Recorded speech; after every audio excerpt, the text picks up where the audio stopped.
നമസ്കാരം. Raf talk പോഡ്കാസ്റ്റിലേക്ക് അവർക്കും സ്വാഗതം. റൗണ്ട് ഓഫ് 16 ആരംഭിച്ചു കഴിഞ്ഞു. ഇൻട്രസ്റ്റിംഗ് ആയിട്ടുള്ള മത്സരങ്ങളാണ്. മൊറോക്കോ വളരെ കംഫർട്ടബിളായിട്ട് തന്നെ ജയിച്ചു. പക്ഷേ ഫ്രാൻസ് വേഴ്സസ് പരാഗ്വേ മത്സരം അത് വലിയ രൂപത്തിൽ പ്രശ്നങ്ങളൊക്കെ ഉണ്ടായി. ഇന്നിപ്പോൾ ബ്രസീൽ നോർവേക്കെതിരെ കളിക്കുന്നു, മെക്സിക്കോ ഇംഗ്ലണ്ടിനെതിരെ കളിക്കുന്നു. അപ്പോൾ ഈ കളികളൊക്കെ വിലയിരുത്താൻ വേണ്ടി നമ്മോടൊപ്പം കളി നിരീക്ഷകൻ ഷിയാബ് സാറുണ്ട്. Welcome Shiyab sir. Thank you. അപ്പോൾ ഇന്നലത്തെ ഫ്രാൻസ് വേഴ്സസ് പരാഗ്വേ മത്സരം ഇത് എക്സ്പെക്റ്റഡ് അല്ലേ? ശരിക്കും പറഞ്ഞാൽ നമ്മളിപ്പോൾ പ്രിവ്യൂല് മുമ്പൊക്കെ പറഞ്ഞിട്ടുണ്ടായിരുന്നതാണ്. ഇപ്പോൾ ഇത് തമ്മിലുണ്ടായിരുന്ന ഒരു ഹിസ്റ്ററി, പിന്നെ ഈ സൗത്ത് അമേരിക്കൻ ചില കൺട്രീസ് അവരുടെ ഈ ഒരു രീതിയിലുള്ള നെഗറ്റീവ് ടാക്ടിക്സ്, ഇതൊക്കെ നമ്മൾ എക്സ്പെക്റ്റഡ് ആണ്. പരാഗ്വേയുടെ കളികൾ മുമ്പ് നമ്മൾ കണ്ടിരുന്നെങ്കിൽ മനസ്സിലായ കാര്യമാണ്. പരാഗ്വേ എന്ന് പറയുന്നത് ഇങ്ങനത്തെ രീതിയിലുള്ള ഡേർട്ടി ഗെയിമിൻ്റെ ഒക്കെ ഒരാളാണ്. കാരണം കളി എന്ന് പറയുന്നത് ഒപ്പണൻസിൻ്റെ കളിക്കാൻ അനുവാദിക്കാത്ത രീതിയിൽ, ഇപ്പോൾ നമ്മൾ അവരുടെ ഒരു XG നോക്കിയാൽ തന്നെ മനസ്സിലാവും. അവർ ഗോൾ അടിക്കണം ജയിക്കണം എന്നൊന്നും ഇല്ല. അപ്പോൾ നമ്മൾ 0.15 ആണ് അവരുടെ ഒരു XG, എക്സ്പെക്റ്റഡ് ഗോൾ, ആ ഒരു എന്ന് പറയുന്നത്. അപ്പോൾ നേരെ മറിച്ച് ഇന്നലെ ഫ്രാൻസിന് വേണ്ടുന്ന രീതിയിലുള്ള ഓൺ ടാർഗറ്റ് ഒന്നും ഇല്ല. കളി നമ്മൾ നോക്കിയിട്ടുണ്ടെങ്കിൽ മനസ്സിലാവും. പക്ഷേ കളിച്ച് ജയിക്കുക എന്നുള്ളതിനേക്കാൾ ഉപരി അവർക്ക് ഗോൾ കളിപ്പിക്കാതിരിക്കുക എന്നുള്ളതാണ്. അപ്പോൾ അതിൽ എനിക്ക് തോന്നുന്നു നല്ല റഫറിങ് വളരെ പൂറായിരുന്നു ഇന്നലെ. അപ്പോൾ അതിൽ നമ്മൾ ഉസ്ബക്ക് റഫറി ആയിരുന്നു, ടെൻഡാഷേവ് എന്ന് പറയും, ഇൽഗിസ് ടെൻഡാഷേവ്. അപ്പോൾ മൂപ്പര് എന്ന് പറയുന്നത് എന്താ പറയുക, ശരിക്കും നമ്മളൊരു ആൻറ്റിസിപ്പേഷൻ വേണം. അപ്പോൾ ഇങ്ങനെയുള്ള ടീമുകളൊക്കെ വരുമ്പോൾ, ഇപ്പോൾ ഇവിടെ ഒരു ഹിസ്റ്ററി ഉണ്ട്. ഇപ്പോൾ പരാഗ്വേ പോലുള്ള ടീമുകളൊക്കെ മുമ്പത്തെ അവരുടെ, ഇപ്പോൾ അവരൊക്കെ ഫ്രാൻസ് ടീം പറഞ്ഞിട്ടുള്ള ഞങ്ങൾ അവരുടെ വീഡിയോസ് കണ്ട് ഞങ്ങൾ പ്രിപ്പയർഡ് ആയിരുന്നു എന്നുള്ളതാണ്. പക്ഷെ ഇതേപോലെ തന്നെ ഇങ്ങനെയുള്ള ഇതിന് പ്രപ്പറേഷൻ അവരുടെ ഭാഗത്ത് ഉണ്ടാവേണ്ടി എന്നുള്ളതാണ്. അപ്പോൾ കഴിഞ്ഞ ഇന്നലെ ശരിക്കും നമ്മൾ ഒരു 3 യെല്ലോ കാർഡ്സ് ആണ് കാണിച്ചത്. ഈ 3 യെല്ലോ കാർഡ്സും ഫ്രാൻസിന്റെ പ്ലേയേഴ്സിനാണ്. കളി കഴിഞ്ഞിട്ടാണ് ഒരു യെല്ലോ കാർഡ് കാണിച്ചിട്ടുള്ള. എന്നാൽ തൊട്ട് മുമ്പുള്ള കളിയിൽ നിന്ന് നോക്കുകയാണെന്നെങ്കിൽ മൊറോക്കോ വേഴ്സസ് കാനഡ കളിയിൽ ഇന്നലെ ടോട്ടൽ 8 കാർഡുകൾ, അതിൽ ഫസ്റ്റ് ഹാഫിലാണ് 6 കാർഡുകൾ. ആ 6 കാർഡുകൾ ഫസ്റ്റ് ഹാഫിൽ കാണിച്ചതുകൊണ്ട് സെക്കൻഡ് ഹാഫ് ഒന്ന് കാമായി എന്നുള്ളതാണ്. 2 കാർഡുകൾ പിന്നെ കാണിക്കേണ്ടി വന്നിട്ടുള്ളൂ. അത് ഇതേപോലെ തന്നെ വളരെ ഹൈ ഇന്റൻസിറ്റി കാനഡയുടെ ഭാഗത്ത് നിന്ന് ഫിസിക്കലായിട്ട് വന്നിരുന്നു. പക്ഷെ റോഗ് കളിക്കാനൊന്നും പറ്റാത്ത അവസ്ഥയായിരുന്നു. പക്ഷേ സ്റ്റിൽ അത് സെക്കൻഡ് ഹാഫിലേക്ക് വന്നപ്പോൾ ഒന്നുകൂടി എന്താ പറയുക, ഒരു കാംനെസ് അതിൽ വന്നു, വലിയ പ്രശ്നമില്ലാതെ വന്നു എന്നുള്ളതാണ്. പക്ഷെ ഇതിലേക്ക് വരുമ്പോൾ, ഫ്രാൻസിലേക്ക് വരുമ്പോൾ എന്ന് പറയുന്നത്, നമ്മൾ ഈ പരാഗ്വേയുടെ കളി എന്ന് പറയുന്നത് എന്താ പറയുക, ഒരു ഡേർട്ടി തലത്തിലേക്ക് പോകുന്ന നമ്മൾ കണ്ടു. ആക്ച്വലി എന്താ പറയുക, ഒരു റഫറിങ്ങിൻ്റെ വേറൊരു ന്യൂനത വിഷയം വന്നു വെച്ചെങ്കിൽ നമ്മുടെ ഒരു പെനാൽറ്റിയിലൂടെ ഗോൾ വന്നത്. നമ്മളവർ ആ പെനാൽറ്റിയിൽ ഡെസിറേ ഡുവെ ഫൗൾ ചെയ്തത് ശരിക്കും ക്ലിയർ എന്താ പറയുക കോണ്ടാക്റ്റ് ഉള്ളതാണ്. ശരിക്കും നമുക്ക് കാണാം. ഫീൽഡിൽ കൊടുക്കാതെ വാർലോഡ് ആ ഡിസൈഡ് എന്നുള്ളതാണ് ഡിസിഷൻ വന്നത്. അപ്പോൾ അത് ആക്ച്വലി എന്താ പറയുക, നമ്മൾ ഇപ്പോൾ ഈ വേൾഡ് കപ്പിൻ്റെ 2026 വേൾഡ് കപ്പിൻ്റെ ഒരു വിഷയം എന്ന് പറയുന്നത്, നമ്മൾ ഈ ഒരു ഫൗളുമായി ബന്ധപ്പെട്ട് ഒരു ഹൈ ത്രഷോൾഡ് വെച്ചിട്ടുണ്ട്. അതായത് ആക്ച്വലി എന്താ പറയുക, നമ്മൾ ചിലത് ഒക്കെ നമ്മളെന്താ പറയുക, ഒരു ഗെയിമിൻ്റെ ഫ്ലോ നല്ല രീതിയിൽ പോകുന്ന രീതിയിൽ ചെറിയ രീതിയിലുള്ള സംഭവം കണ്ടില്ലെന്ന് അടിക്കുന്ന രീതിയിലാണ്. പക്ഷെ ഇത് ഇങ്ങനെയുള്ളതല്ല. അപ്പോൾ ഇങ്ങനെയുള്ള ടീമിനെ കുറിച്ച് മനസ്സിലാക്കി, അതേപോലെ തന്നെ ഇങ്ങനെയൊക്കെ ഫൗളുകൾ ചെയ്യാൻ സാധ്യതയുള്ള, അങ്ങനെയൊക്കെ നെഗറ്റീവ് ആൻറ്റിക്സുമായിട്ട് വരാൻ സാധ്യതയുള്ളത് മനസ്സിലാക്കിയിട്ട് വേണം റഫറിങ് നടത്തുക എന്ന് പറയുന്നത്. ഒരൊറ്റ ഒരു കാർഡ് പോലും അവർക്ക് കൊടുത്തില്ല എന്നുള്ളത് ശരിക്കും നമ്മൾ ക്രിട്ടിസൈസ് ചെയ്യപ്പെടുന്ന സംഭവമാണ്. അതാണ്, ഇത്രയധികം ഫൗളുകൾ കളിച്ചിട്ട് ഒറ്റ കാർഡ് പോലും 90 മിനിറ്റ് കൊടുത്തില്ല. പിന്നെ കളി കഴിഞ്ഞതിൻ്റെ ശേഷം ഒരു പ്രശ്നത്തിലാണ് ഒരു കാർഡ് കൊടുക്കുന്നത്. അപ്പോൾ അതാണ്. പിന്നെ എംബാപ്പയൊക്കെ വളരെ രൂക്ഷമായ ഭാഷയിൽ കളിക്ക് ശേഷം പറയുകയും ചെയ്തു. ഏതായാലും ഫ്രാൻസ് 1-0 വിജയിച്ച് കയറി. പിന്നെ ഇന്ന് മെക്സിക്കോ വേഴ്സസ് ഇംഗ്ലണ്ട് മാച്ചുണ്ട്. ഓൾറെഡി വലിയ രൂപത്തിൽ അതിനെക്കുറിച്ച് ചർച്ചയൊക്കെ വരുന്നുണ്ട്.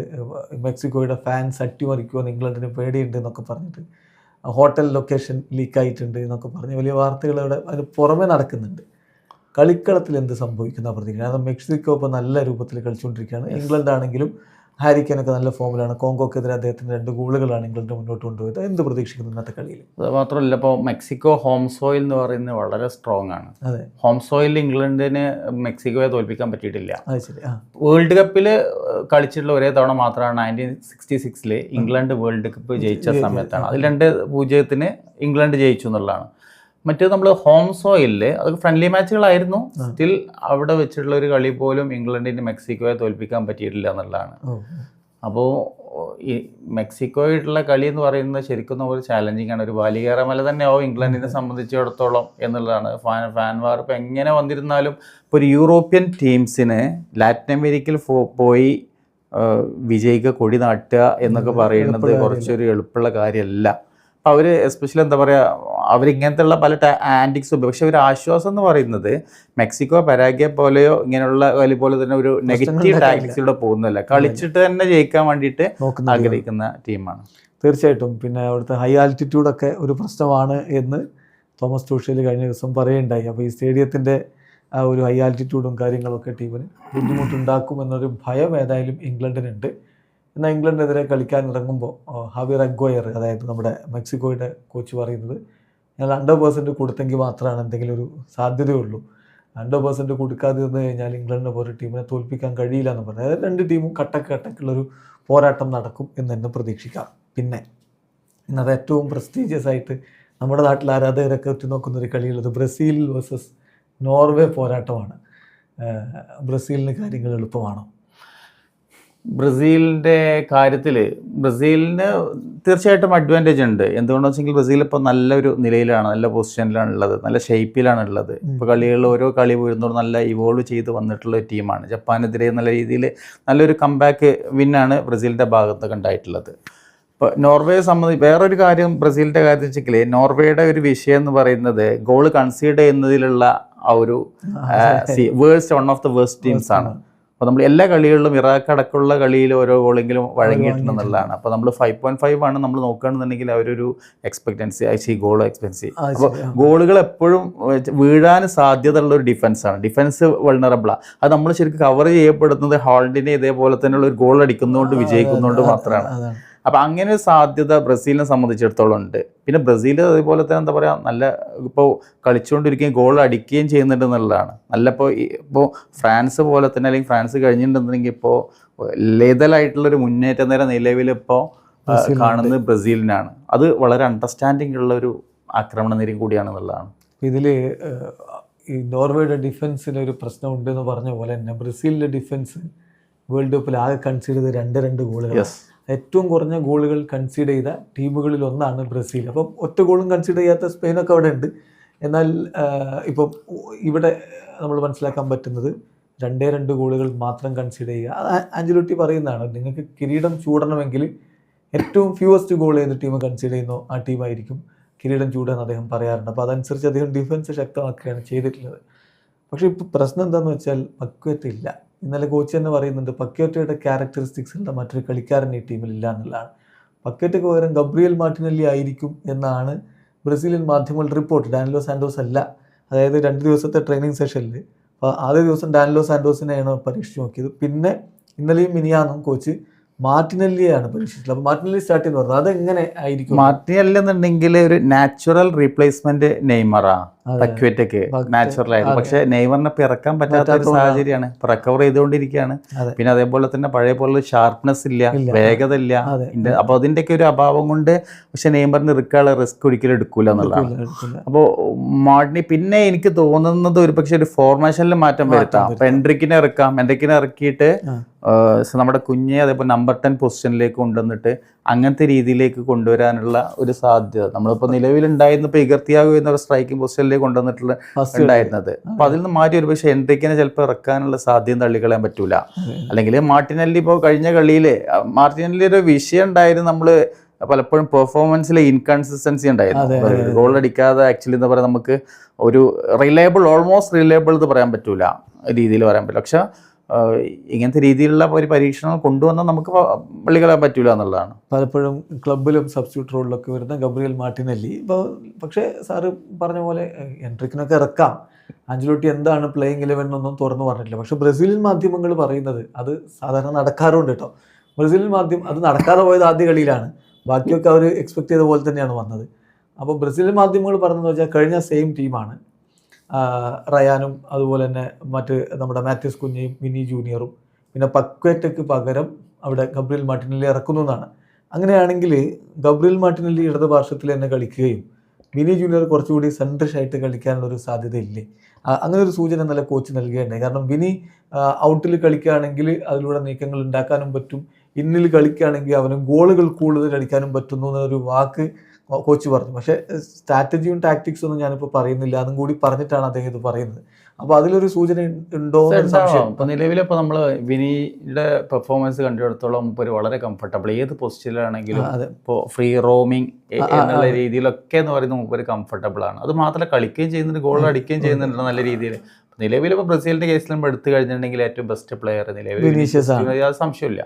അപ്പോൾ ഏത് ഫോർമേഷൻ വന്നിട്ടുണ്ടെന്നുണ്ടെങ്കിലും ഇപ്പോൾ വിനീഷ്യസിനെ കളിപ്പിച്ചിട്ടുണ്ടെന്നുണ്ടെങ്കിലും ആ റോളിൽ അത് ഭംഗിയായിട്ട് ചെയ്യാൻ പറ്റുമെന്ന് തന്നെയാണ് എനിക്ക് തോന്നുന്നത്. അദ്ദേഹത്തിൻ്റെ ഒരു കോൺഫിഡൻസ് ഇപ്പോൾ ആ രൂപത്തിലാണ് നിൽക്കുന്നത്. 4 ഗോൾ അടിച്ചിട്ടുണ്ട്, നല്ല രൂപത്തിൽ കളിച്ചുകൊണ്ടിരിക്കുന്നത്, എക്സ് ഫാക്ടർ രൂപത്തിൽ അദ്ദേഹം കളിക്കുന്നുണ്ട്. അപ്പോൾ ഇത് തന്നെയായിരിക്കും മിക്കവാറും ചെയ്യാൻ പോകുന്നത്. ഗബ്രിയേൽ മാർട്ടിനെല്ലി ഇടത് വർഷത്തിൽ വിനി കുറച്ചുകൂടി സെൻട്രിഷായിട്ട് കളിക്കുന്ന രൂപത്തിലായിരിക്കും ഉണ്ടാവുക. കോച്ച് പറഞ്ഞത് പക്കേറ്റോയുടെ ഒരു ക്യാരക്ടറിസ്റ്റിക്സ് ഉള്ള മറ്റ് താരങ്ങളില്ല. പക്കേറ്റ ബോൾ ഇല്ലാത്ത സമയത്ത് ഇടത് ഭാഗം കൂടി കവർ ചെയ്യുന്ന രൂപത്തിൽ ഡിഫെൻഡ് ചെയ്യാനും തയ്യാറാണ്, അറ്റാക്ക് ചെയ്യുമ്പോൾ കൃത്യമായി പൊസിഷനിലേക്ക് വരാനും തയ്യാറാണ്. അങ്ങനെയുള്ള ഒരു താരം വേറെ ഇല്ല.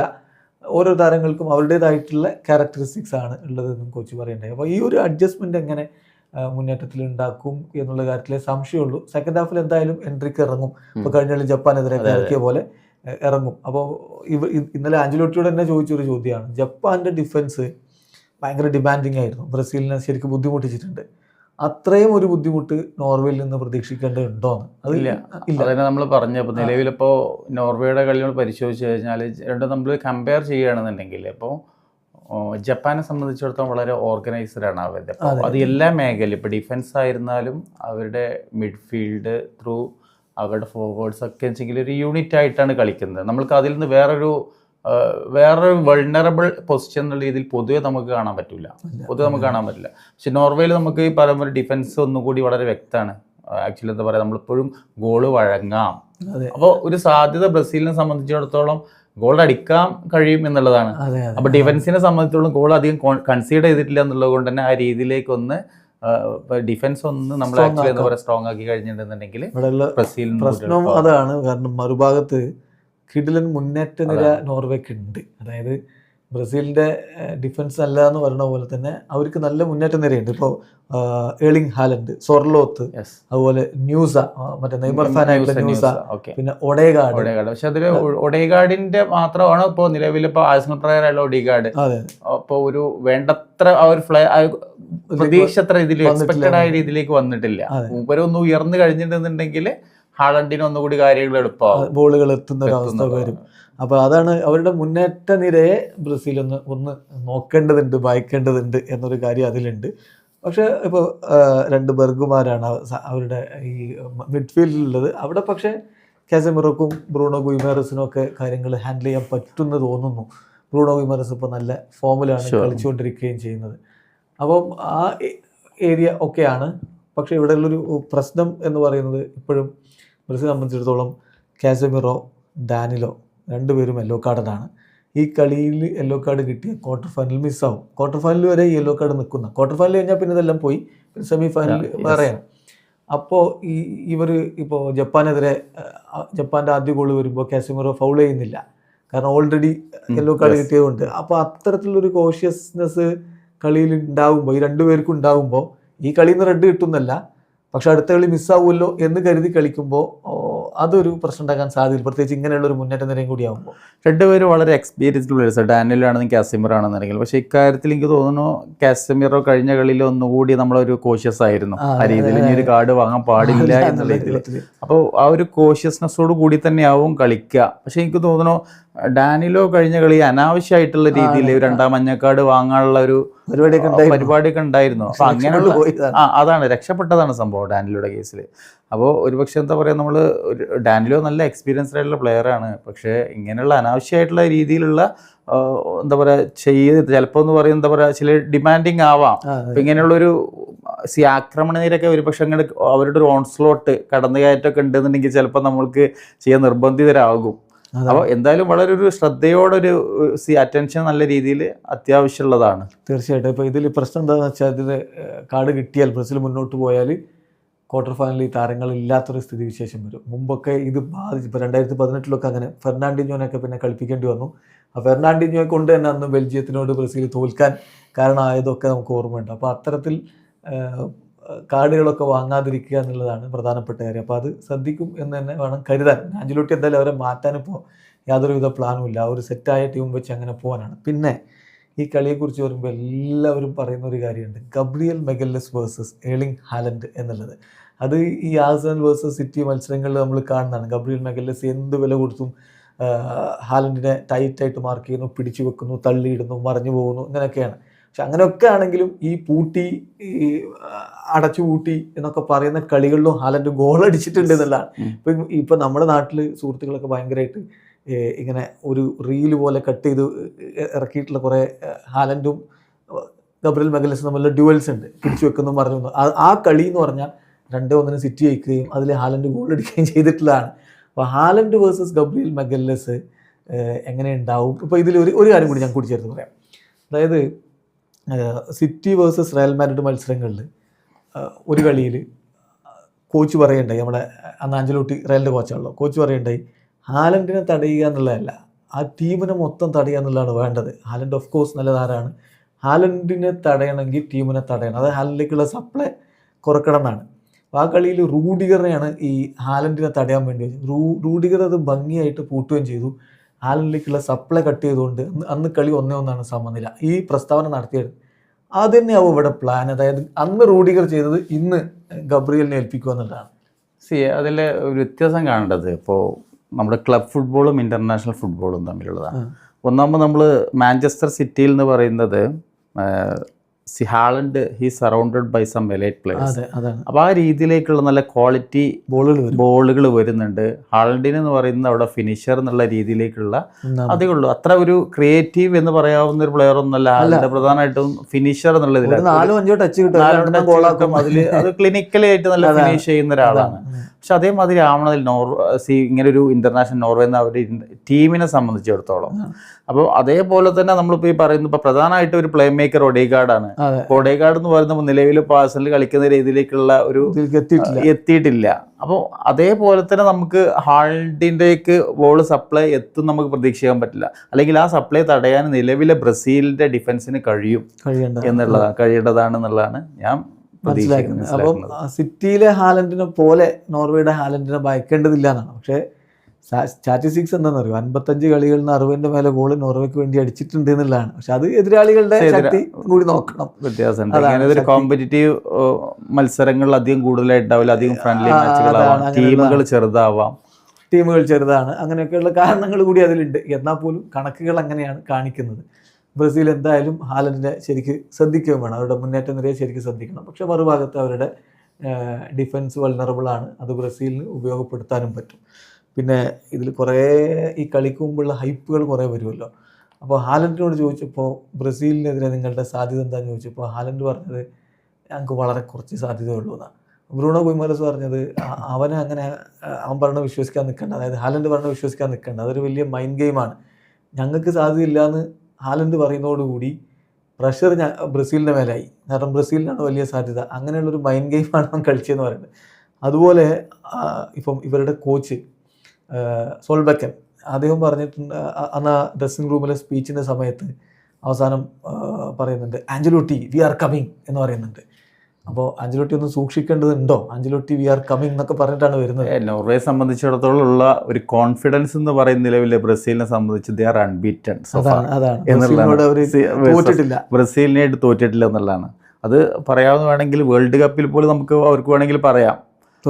സ്വാഭാവികമായിട്ട് 98 ഗ്രൂപ്പ് സ്റ്റേജിലാണെങ്കിൽ പോലും 2-1 ഒരു സ്റ്റേജ് കംബാക്കിലൂടെ ബ്രസീലിനെ തോൽപ്പിച്ചു എന്ന് പറയുന്നത്.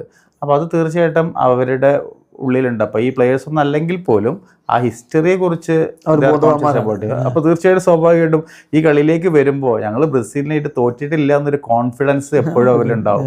അപ്പോൾ തീർച്ചയായിട്ടും എന്താ പറയുക, ആ ഒരു ഡ്രൈവ് സ്വാഭാവികമായിട്ട് അവർ കളിക്കുന്ന സമയത്ത് ഒരു പക്ഷേ ഒരു പോസിറ്റീവ് ഘടകമായിട്ട് അവരുടെ കൂടെ ഉണ്ടാകുമെന്നാണ് എനിക്ക് തോന്നുന്നത്. അതാണ് അവരെ സംബന്ധിച്ചോളം എനിക്ക് തോന്നുന്നത്. മറ്റുള്ളത് നമ്മളെന്താ പറയുക, ഇപ്പോൾ ബ്രസീൽ എന്ന് പറയുമ്പോൾ ഹിസ്റ്റോറിക്കായിട്ട് നമ്മൾ നോക്കുകയാണെങ്കിൽ വേൾഡ് ഫുട്ബോളിൽ അത്രയും അല്ലെങ്കിൽ വേൾഡ് കപ്പിൽ ഇത്രയും അച്ചീവ്മെന്റ്സ് നേടിയ വേറൊരു ടീമില്ല.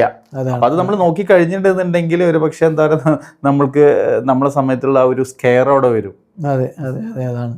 അപ്പോൾ ഇതിൽ സ്വാഭാവികമായിട്ടും അതൊരു തമാശ രൂപത്തിലാണ് ആഞ്ചലോട്ടി എടുത്തിട്ടുള്ളൂ. ആഞ്ചലോട്ടിയോട് ഇന്നലെ pre match press conference ചോദിക്കേണ്ടായി, Solbakken ഇങ്ങനെ പറഞ്ഞല്ലോ വി ആർ കമ്മിങ് ഞാനും സോൾബെക്കും ഫ്രണ്ട്സാണ്. അപ്പോൾ ഞാൻ അതൊരു തമാശ പറഞ്ഞാണെന്നാണ് ഞാൻ എടുക്കുന്നതെന്ന് പറഞ്ഞ് ആഞ്ചലോട്ടി വളരെ മെച്ചൂർഡായിട്ട് കോൺട്രവേഴ്സിയിലേക്ക് പോകാതെ ഒഴിവാക്കുക ചെയ്ത്.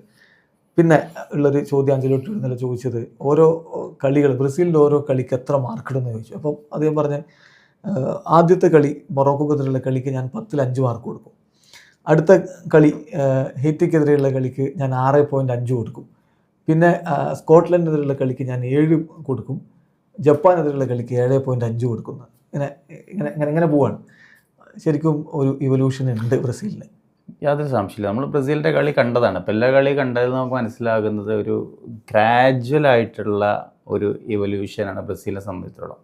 ഇപ്പോൾ എന്താ പറയുക, നമ്മളിപ്പോൾ തുടക്കത്തിൽ ബ്രസീലിനെ കുറിച്ച് പറഞ്ഞപ്പോൾ നമ്മൾ ഈ അത്ര ഒരു ഹോട്ട് ഫേവറേറ്റ്സ് എന്നുള്ള രീതിയിലല്ല കണ്ടിരുന്നത് അല്ലേ. നമ്മൾ ഫസ്റ്റ് ആദ്യത്തെ കളി കണ്ടപ്പോഴും മൊറോക്കോയിട്ട് കളി കണ്ടപ്പോഴും ഫസ്റ്റ് ഹാഫ് ഒക്കെ ഭയങ്കര മോശം, ഫസ്റ്റ് വളരെ മോശമായിരുന്നു വെച്ചെങ്കിൽ ഒരുപാട് ഒരു മിസ്അണ്ടർസ്റ്റാൻഡിങ് മൊത്തത്തിൽ നമുക്ക് കാണായിരുന്നു എന്നുള്ളതാണ്. പിന്നെ അതിൽ നമ്മൾ ടീമിൻ്റെ ഘടന മാറ്റി രണ്ടാമത്തെ കളിയിലേക്ക് വന്നപ്പോൾ ഒരു നല്ല രീതിയിലുള്ള കളി വന്നു. അപ്പോഴും നമുക്ക് അവിടെ വന്നിരുന്നത് സെക്കൻഡ് ഹാഫിലുള്ള ഒരു വിഷയം, അവിടെ ഇൻറ്റൻസിറ്റി, ഗോൾ അടിച്ചതിന് ശേഷം പിന്നെ രണ്ടാമത്തെ അവരുടെ ആറ്റിറ്റ്യൂഡിൽ ഉണ്ടായിരുന്ന ചില പ്രശ്നങ്ങൾ നമ്മൾ കണ്ടിരുന്നു. എന്തായാലും നമ്മൾ ഫസ്റ്റ് കളിയെ അപേക്ഷിച്ച് ഒരു നല്ല കളിയായിരുന്നു. മൂന്നാമത് സ്കോട്ട്ലാൻഡിനായിട്ട് ഒന്നുകൂടി അവരുടെ കളിയുടെ നിലവാരം ഒന്നുകൂടി മാറി. അവിടെ പാസിങ്ങും അതേപോലെ അണ്ടർസ്റ്റാൻഡിങ്ങും നല്ല രീതിയിലുള്ള ടീം എന്നുള്ള രീതിയിലുള്ള കളിയൊക്കെ നന്നായിരുന്നു അല്ലേ. ഇപ്പം ജപ്പാനിലേക്ക് വന്നപ്പോൾ ഒന്നുകൂടി ഏറ്റവും നല്ല രീതിയിൽ, കാരണം അത് അവിടെ നമ്മൾക്ക് അവരുടെ മെൻറ്റാലിറ്റിയും കൂടി നമുക്ക് കാണാൻ പറ്റി ബ്രസീലിനെ സംബന്ധിച്ചോളം. അത് നമ്മൾ പിന്നിട്ട് നിൽക്കുകയാണെന്നുണ്ടെങ്കിൽ എങ്ങനെയായിരിക്കും ബ്രസീൽ അതിനോട് റിയാക്ട് ചെയ്യുക എന്നുള്ളതുണ്ടായിരുന്നു.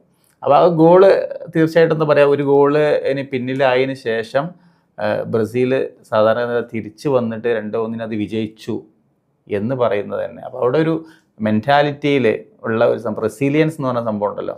അപ്പോൾ അതിലൂടെ ബ്രസീൽ ഇത് ചെയ്തിട്ടുണ്ട്. അപ്പോൾ സ്വാഭാവികമായിട്ടും എന്താ പറയുക, ഗ്രാജുവലായിട്ട് ഏറ്റവും നല്ല ഒരു എവല്യൂഷനാണ് ബ്രസീലിനെ സംബന്ധിച്ച് വന്നിട്ടുള്ളത്. Speaking at the right time എന്ന രൂപത്തിലേക്കാണോ കാര്യങ്ങൾ പോകുന്നത് എന്നുള്ളതാണ്. പിന്നെ സ്വാഭാവികമായിട്ടും ആഞ്ചലോട്ടി വളരെ അക്ഷോഭ്യനായിരുന്നു. ഒന്ന് ഗോളിന് പുറകെ പോയപ്പോഴും ബ്രസീൽ ഒപ്പം പിടിച്ചിട്ട് പിന്നെ അവസാന നിമിഷം വിജയിക്കുമ്പോൾ പോലും അദ്ദേഹം വളരെ അക്ഷോഭ്യനാണ്. ഇതൊക്കെ എത്ര കണ്ടതാണെന്നുള്ളതാണ്. അത് തന്നെയാണ് ബ്രസീലിൻ്റെ ഏറ്റവും വലിയ കോൺഫിഡൻസ്. ആഞ്ചലോട്ടിയാണ് അവിടെ ബെഞ്ചിലിരിക്കുന്നത് എന്നുള്ളത്. പിന്നെ കുറച്ച് കാര്യങ്ങളോട് പറഞ്ഞ് നമുക്ക് അവസാനിപ്പിക്കണം. അതായത് നെയ്മർ, എൻട്രിക്ക്, റാഫീഞ്ഞ പരിക്കിൽ നിന്ന് മാറി വരുന്നു. ഇന്ന് ബെഞ്ചിലുണ്ടാവും. അത്ര അത്യാവശ്യമാണെങ്കിൽ മാത്രമേ കളിപ്പിക്കുള്ളൂ എന്ന് പറയുന്നുണ്ട്. അപ്പോൾ റാഫീഞ്ഞ ഇനിയിപ്പോൾ അതിൻ്റെ അടുത്ത കളിയൊക്കെ ആകുമ്പോഴേക്കും അദ്ദേഹം ഫിറ്റാവും, എന്തായാലും സ്റ്റാർട്ട് ചെയ്യാനൊക്കെ പറ്റുന്ന അവസ്ഥയിലാവും. റയാനെ മാറ്റി ഇനിയിപ്പോൾ റാഫീഞ്ഞയെ സ്റ്റാർട്ട് ചെയ്യിക്കേണ്ട കാര്യമുണ്ടോ എന്നുള്ളതാണ്.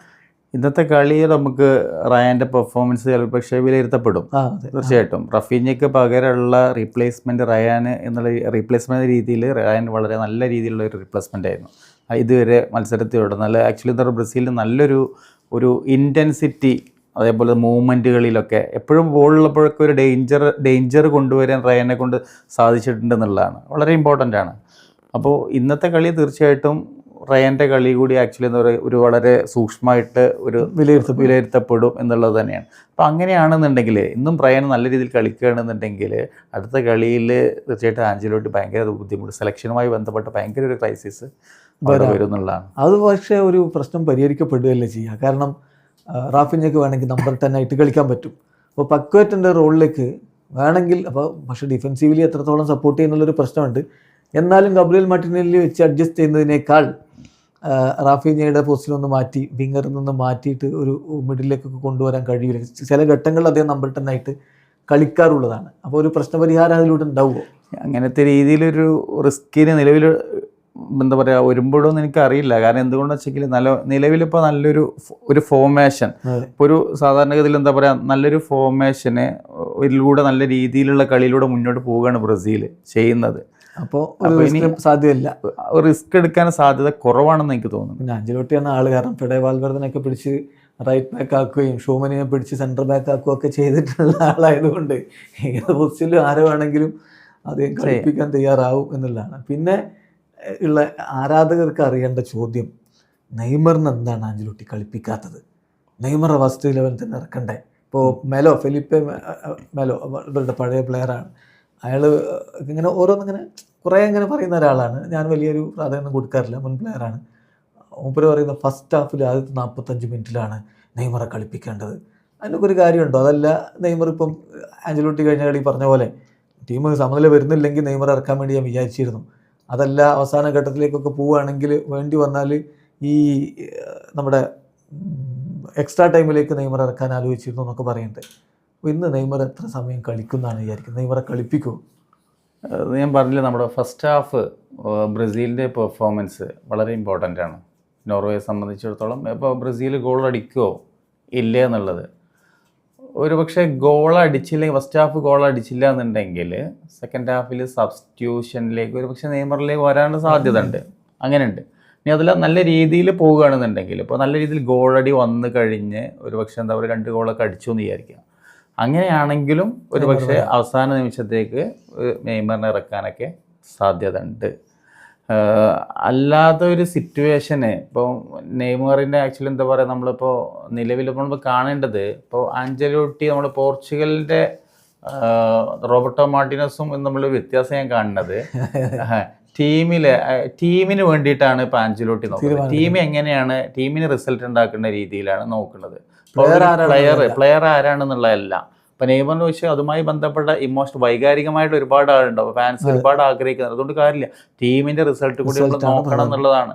അപ്പോൾ നമ്മളിപ്പോൾ നിലവിലുണ്ടിപ്പോൾ പോർച്ചുഗലുമായി ബന്ധപ്പെട്ട് ക്രിസ്ത്യാനോ വെച്ചെങ്കിൽ എന്താ പറയുക, റിസൾട്ട് കൂടുതലായിട്ട് കൊണ്ടുവന്നിട്ടില്ലെങ്കിൽ കൂടി കഴിഞ്ഞ മൂന്ന് കളികൾ 90 മിനിറ്റൊക്കെ കളിപ്പിച്ചിട്ടുണ്ടായിരുന്നു. പക്ഷെ നമുക്ക് കാര്യമായിട്ടൊന്നും ചെയ്യാനൊന്നും പറ്റില്ല. ഈവൻ കഴിഞ്ഞ നമ്മൾ സബ്സ്റ്റിറ്റ്യൂട്ട് ചെയ്യപ്പെട്ട കളിയിൽ പോലും ഒരു പെനാൽറ്റി എന്നല്ലാതെ വേറെ കൊണ്ടുവന്നിട്ടുണ്ടായിരുന്നില്ല. പക്ഷെ അതിലൊക്കെ പരീക്ഷണങ്ങൾ നടത്താൻ പറ്റാവുന്ന ഒരു അവസ്ഥ, അല്ലെങ്കിൽ നല്ല രീതിയിലൊരു ടീം കോമ്പിനേഷൻ കൊണ്ടുവരാനൊക്കെ പറ്റുമായിരുന്നു. പക്ഷെ ഇവിടെ നോക്കുന്ന ആഞ്ചലോട്ടി കണ്ടുള്ളത് ടീമിന് നല്ല റിസൾട്ട് കൊണ്ടുപോകാൻ പറ്റുന്ന ഒരു കോമ്പിനേഷന്, അല്ലെങ്കിൽ വെറുതെ അനാവശ്യമായിട്ട് വെറുതെ റിസ്ക് എടുക്കുന്ന രീതിയിലേക്ക് കൊണ്ടുപോകാതെ, എസ്പെഷ്യലി നെയ്മർ എന്ന് പറയുന്നത് ഇപ്പോൾ ഒരു ഇഞ്ചുറിയിൽ നിന്ന് റിക്കവറായിട്ട് വരുന്നുള്ളൂ. പഴയ മാതിരിയുള്ള ഒരു ആ വേഗതയും ഷാർപ്നെസ്സും ഒന്നും തിരിച്ചെടുക്കുന്നവരെങ്കിലും ഒന്ന് അതാണ്. അപ്പോൾ അത് കാര്യം വളരെ കൃത്യമാണ്. ആഞ്ചലോട്ടി കഴിഞ്ഞ കളിയിൽ തന്നെ പറഞ്ഞ പോലെ ടീം നന്നായിട്ട് കളിച്ചുകൊണ്ടിരിക്കുമ്പോൾ ആ ഷേപ്പ് മാറ്റണ്ട എന്ന് കരുതിയിട്ടാണ് നെയ്മർ അപ്പോൾ ഇറക്കാത്തതെന്ന് പറഞ്ഞത്. അതായത് 1-1 സമനില അങ്ങനെ നിൽക്കുമ്പോൾ നല്ല ടൈറ്റിൽ കളി പോവുകയാണെങ്കിൽ നെയ്മർ ഇറക്കൂല. അതാണ് യാഥാർത്ഥ്യം. 2-1 ബ്രസീൽ മുന്നിൽ നിൽക്കുന്നു, മറ്റേ ടീം ഇങ്ങനെ ആക്രമിച്ച് അത് സമനിലയാക്കാനുള്ള സാധ്യതയിൽ പോകുന്നുണ്ടെങ്കിലും ബ്രസീൽ ടീമിൻ്റെ ഷേപ്പിൽ മാറ്റം വരുത്താൻ ആഞ്ചലോട്ടി തയ്യാറാവില്ല. ടൈറ്റായിട്ട് അങ്ങനെ പോകാൻ വേണ്ടിയിട്ട് നെയ്മർ ഇറക്കൂല. അതല്ല, ബ്രസീൽ 0-0 നിൽക്കുകയാണ്, ഒരു ഗോൾ അത്യാവശ്യമാണെങ്കിൽ ചിലപ്പോൾ നെയ്മർ ഇറക്കും. ഇനി അതല്ല 2-3 ഗോളിന് ബ്രസീൽ ലീഡാണെങ്കിലും നെയ്മർ ഇറക്കും. അതാണ് ഇപ്പോൾ ഉള്ള സാധ്യത. ഈ യാഥാർത്ഥ്യം ആരാധകർ മനസ്സിലാക്കില്ല. അതിപ്പോൾ കഴിഞ്ഞ കളിയിൽ നെയ്മറെ 90 മിനിറ്റും ബെഞ്ചിലിരുത്തി. നെയ്മർ ഡെബ്യൂ ചെയ്തതിന് ശേഷം ആദ്യമായിട്ടാണ് 90 മിനിറ്റും ബെഞ്ചിലിരിക്കേണ്ടി വരുന്നതെന്നൊക്കെ വൈകാരികമായിട്ട് പറയുന്നതിൽ യാതൊരുവിധ അർത്ഥവുമില്ല എന്നതാണ് യാഥാർത്ഥ്യം. ഇനി എൻട്രിക്കിൻ്റെ ഒരു റോൾ എന്തായിരിക്കും, അദ്ദേഹത്തെ എങ്ങനെ ഉപയോഗപ്പെടുത്തും എന്നാണ് പ്രതീക്ഷിക്കുന്നത്. അദ്ദേഹം കഴിഞ്ഞ സെക്കൻഡ് ഹാഫിൽ ഇറങ്ങിയിട്ട് ജപ്പാനെതിരെ നന്നായിട്ട് കളിച്ചിട്ടുണ്ട് എന്നുള്ളതാണ് ഒരു യാഥാർത്ഥ്യം. അപ്പോൾ എന്തായിരിക്കും അദ്ദേഹത്തിൻ്റെ റോൾ? എൻട്രിക്കിൻ്റെ 2 സാധ്യതകളാണ്. ഒന്ന്, നമ്മൾ ഫോർമേഷൻ മാറ്റുന്നുണ്ടെന്നുണ്ടെങ്കിൽ അങ്ങനെയാണെങ്കിൽ എൻട്രിക്കിനെ ഒരു പക്ഷേ സ്ട്രൈക്കർ, ലോൺ സ്ട്രൈക്കർ എന്നുള്ള രീതിയിലേക്ക് ഇറക്കാം കൊണ്ടുവന്നിട്ട് ചെയ്യുന്നുണ്ടെങ്കിൽ, അപ്പോൾ നമ്മുടെ മാത്യൂസ് കുഞ്ഞിനെ ഒന്നുകൂടി എന്താ പറയുക, അവരുടെ ഫോർവേഡ് രീതിയിലേക്ക് നമ്പർ 10 പൊസിഷനിലേക്ക് കൊണ്ടുവന്നു, ഒന്ന് ഡ്രോപ്പ് ബാക്ക് താഴേക്ക് അങ്ങനത്തെ രൂപത്തിലേക്ക് കൊണ്ടുവരാം.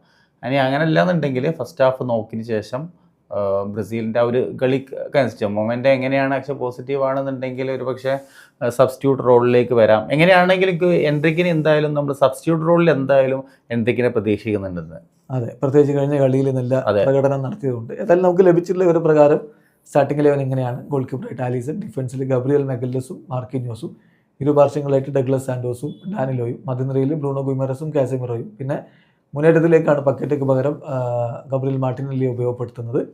അപ്പോൾ അധികം മിക്കവാറും ഇടതുപാർശ്വത്തിൽ വരാനുള്ള സാധ്യതയുണ്ട്. പിന്നെ റയാനും അതുപോലെ വിനിയും മാത്യൂസ് കുഞ്ഞയും ഉണ്ടായിരിക്കും. അപ്പോൾ ഒറ്റ മാറ്റം, പരിക്കേറ്റ പക്കറ്റയ്ക്ക് പകരം ഇവിടെ ഇദ്ദേഹത്തെ കളിപ്പിക്കുന്നു, മാർട്ടിനെല്ലിയെ സ്റ്റാർട്ട് ചെയ്യിക്കുന്നു എന്നുള്ളതാണ്. ഇനി ആഞ്ചലോട്ടി ആയതുകൊണ്ടൊന്നും പറയാൻ പറ്റില്ല. അവസാനം ഇനി ഹെൻട്രിക്കിനെ വെച്ചിട്ട് തന്നെ ഇറങ്ങുമോ, അതല്ല മറ്റെന്തെങ്കിലും ചേഞ്ചസ് വരുത്തുമെന്നും അറിയില്ല. ശരി, നമ്മൾ അവസാനിപ്പിക്കുകയാണ്. അതിൻ്റെ ഭാഗമായിട്ട് ചോദിക്കാനുള്ളത്, എന്തായിരിക്കും റിസൾട്ട്? 2 കളിയും പറയണം. മെക്സിക്കോ വേഴ്സസ് ഇംഗ്ലണ്ട് ആയിക്കോട്ടെ. ആദ്യം മെക്സിക്കോ വേഴ്സസ് ഇംഗ്ലണ്ട് വളരെ ടഫാണ് ഇംഗ്ലണ്ടിനെ സംബന്ധിച്ചിടത്തോളം എനിക്ക് തോന്നുന്നത്. പക്ഷേ ഒന്ന് കളി നടക്കും എന്നാണ് എനിക്ക് തോന്നുന്നത്. വലിയ രീതിയിലുള്ള എന്താ പറയുക നെഗറ്റീവ് ടാക്ടിക്സ് മെക്സിക്കോ സംഭവം സാധ്യതയില്ല. സ്റ്റിൽ എന്നാലും മെക്സിക്കോ നല്ല ഫോമിലാണ്. അതെ. അപ്പോൾ ഒരുപക്ഷെ നമ്മൾ എക്സ്ട്രാ ടൈമിലേക്ക് ഒരു പെനാൽറ്റി ഷൂട്ട് ഔട്ടിലേക്ക് വരെ എത്തിയാലും നമുക്ക് അത്ഭുതപ്പെടാനില്ല എന്നുള്ളതാണ്. കളി ഞാൻ ആഗ്രഹിക്കുന്നത് ഇപ്പോൾ ലോകകപ്പിൽ ഒന്നുകൂടി ആക്ച്വലി എന്താ പറയുക ഒന്നുകൂടി ഇംഗ്ലണ്ട് നേരിയ മാർജിനിലെങ്കിലും കടന്നു വരണം എന്നാണ് ആഗ്രഹിക്കുന്നത്. എന്നാൽ ബ്രസീൽ ഇവിടുന്ന് കയറിയ ക്വാർട്ടർ ഫൈനലിൽ നമുക്ക് ബ്രസീൽ വേഴ്സസ് ഇംഗ്ലണ്ട് ആവും, അങ്ങനെ കളി കാണാമെന്നുള്ള അങ്ങനത്തെ രീതിയിലുണ്ട്. അപ്പോൾ അതാണ് സാർ ആഗ്രഹിക്കുന്നത്, ഇംഗ്ലണ്ട് ജയിക്കുന്നതാണ്. പക്ഷേ ഒരു പ്രഡിക്ഷൻ പറയാൻ പറ്റാത്തൊരു കളി ആയതുകൊണ്ട് നമുക്കത് അങ്ങനെ അങ്ങ് പറയാനൊരു ബുദ്ധിമുട്ടുണ്ട്. ബ്രസീൽ വേഴ്സസ് നോർവേ എന്ത് സംഭവിക്കും, എന്തായിരിക്കും? ബ്രസീൽ കംഫർട്ടബിളായി വിജയിക്കും എന്നാണ് എനിക്ക് തോന്നുന്നത്. 2 ഗോളിനെങ്കിലും ബ്രസീൽ ജയിക്കും എന്നുള്ളതാണ് എനിക്ക് തോന്നുന്നത്. അപ്പോൾ ബ്രസീൽ ഒരു 2 ഗോളിനെങ്കിലും ജയിക്കും എന്നുള്ളതാണ് നമ്മുടെ ഒരു പ്രഡിക്ഷൻ. പക്ഷേ ഈ കേപ്പ് വെർദെ അർജന്റീനയ്ക്കെതിരെ കളിച്ച കളി വെച്ച് നോക്കുമ്പോൾ ഒന്നും പറയാൻ പറ്റാത്ത അവസ്ഥയാണ്. കേപ്പ് വെർദെ 2 സമീപനത്തിലെ വ്യത്യാസമുണ്ട്. ഇപ്പോൾ അർജന്റീനയുടെ ഭാഗത്തു നിന്ന് ഒരു ഇന്റൻസിറ്റിയിൽ അലസത നമ്മൾ കുറവ് പ്രകടമായിരുന്നു ഫസ്റ്റ് ഹാഫിലൊക്കെ. ഗോൾ അടിച്ചതിന് ശേഷവും നമ്മൾ മുമ്പും നമ്മുടെ എന്താണ് ഇവരായിട്ട് ബ്രസീൽ കാണിച്ചിരുന്നല്ലോ. ഇപ്പോൾ ഒരു ഗോൾ അടിച്ചതിന് ശേഷം രണ്ടാമത്തെ കളി ആരായിട്ടാണ് വന്നിരുന്നത്? ഹെയ്ത്തിക്കെതിരെ. അപ്പോൾ അതുപോലെയുള്ള സമീപനം അർജന്റീന കാണിച്ചിട്ടുണ്ടായിരുന്നു. പിന്നെ ഈ ഗോളൊന്നും വേണമെങ്കിൽ കിട്ടിയാൽ വന്ന് മതി എന്നുള്ള രീതിയിലൊക്കെ സംഭവം. മെസ്സി വന്ന ഷോട്ടുകളിൽ മെസ്സിയുടേത് കൂടുതലൊക്കെ ഉണ്ടായിരുന്നു. പക്ഷെ കൂടുതൽ ശ്രമങ്ങൾ വേണ്ട രീതിയിൽ ഇന്റൻസിറ്റിയോട് കൂടി ഉണ്ടായില്ല എന്നുള്ളതാണ്. അപ്പോൾ ഇങ്ങനൊരു വിഷയമുണ്ട്. പിന്നെ എന്താ പറയുക, ഒരു സമീപനത്തിൻ്റെ വിഷയമുണ്ട്. അത് എങ്ങനെയായിരിക്കും എന്തായാലും ബ്രസീലിൻ്റെ ഭാഗത്ത് നിന്ന് അങ്ങനെ ഒരു നെഗറ്റീവ് സമീപനം നോർവേക്കെതിരെ എടുക്കാനും പറ്റൂല. നോർവേയാണ് ടീം, പണി കിട്ടാനുള്ള സാധ്യതയുണ്ട്. ആഞ്ചലോട്ടി ഇന്നലെ പറഞ്ഞ പോലെ അർജന്റീന കേപ്പ് വെർദെയോട് സ്ട്രഗിൾ ചെയ്ത് കണ്ടില്ല. അങ്ങനെ സ്ട്രഗിൾ ചെയ്യുന്ന ആരെങ്കിലും കരുതിയിരുന്നു? അത് അർജന്റീനയുടെ ഫോൾട്ടല്ല. ഈ വേൾഡ് കപ്പ് ഇങ്ങനെയാണ്, വളരെ ടൈറ്റ് കോമ്പറ്റീഷനുകളുടേതാണ്. ബ്രസീലിന് നിലവിൽ റിഥം കിട്ടിയിട്ടുണ്ട്. ഈ ടൂർണമെന്റിൽ പൊതുവെ ഗ്രാജുവൽ ആയിട്ടുള്ള രീതിയിൽ എങ്ങനെ വന്നിട്ട് നല്ല രീതിയിൽ ടെമ്പോ എങ്ങനെയാണ് കളി ഇപ്പോൾ കൊണ്ടുപോകേണ്ടെന്നുള്ള രീതിയിൽ വളരെ ഒരു താളം കിട്ടിയിട്ടുണ്ട്. അപ്പൊ എങ്ങനെ കളിക്കണം എന്ന് നിങ്ങൾക്ക് നല്ല ധാരണ ഉണ്ട് തീർച്ചയായിട്ടും. അപ്പോൾ ബ്രസീൽ ഇന്ന് ജയിക്കുമെന്നും ഇംഗ്ലണ്ട് മുന്നേറുമെന്നും നമ്മൾ പ്രതീക്ഷിക്കുന്നു. ബാക്കി നാളെ കാണാം.